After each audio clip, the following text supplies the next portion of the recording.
గెలవబోతోంది. దానికి సంబంధించిన అన్ని సర్వే వివరాలు కూడా మాజీ ముఖ్యమంత్రి కేసీఆర్ గారి దగ్గర ఉన్నాయి. దానికి సంబంధించి ఇంకా మెజార్టీని పెంచుకోవడానికి చేయాల్సిన వ్యూహాల గురించి ఈరోజు దిశానిర్దేశం చేయడం. కేసీఆర్ గారు ప్రచారానికి వచ్చే అవకాశం ఉందా ఎలక్షన్లో? ఇంకా టైం ఉంది కదా, దానికి అంచెల వారీగా మాట్లాడతారు. ఈ రోజు మామూలుగా ఇప్పటి వరకు జరిగింది, రేపు చేయాల్సింది, ఎన్నికల వరకు చేయాల్సిన క్రమంలో ఏమేమి చేయాలో ఏంది అనేది కార్యకర్తలకి ఈరోజు దిశానిర్దేశం చేయడం జరిగింది. ఇంకా ఏం విషయాలు చర్చకొచ్చాయి సార్?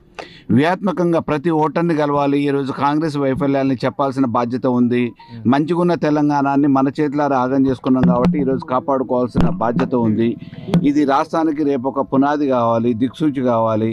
కాంగ్రెస్ వైఫల్యాన్ని ఎండగట్టిరు ప్రజలు అని చెప్పడానికి ఈ ఎన్నిక ఒక పునాది కావాలి, ఉదాహరణ కావాలి. అంటే బహిరంగ సభ లాంటి ఏమైనా అవకాశం ఉందా? ఇంకా దానికి డేట్లు అవన్నీ ఫిక్స్ చేస్తారు. కేవలం ఉప ఎన్నికలే కాదు, రాష్ట్రంలో ఉండేటువంటి పరిస్థితి, ఇబ్బందులు, బాధలు, అన్ని వర్గాల ప్రజలు పడుతున్నటువంటి బాధలు, ఇబ్బందులు, ఎంతో తదేకమైన దీక్షతో సాధించుకున్నటువంటి తెలంగాణ రాష్ట్రం ప్రభుత్వం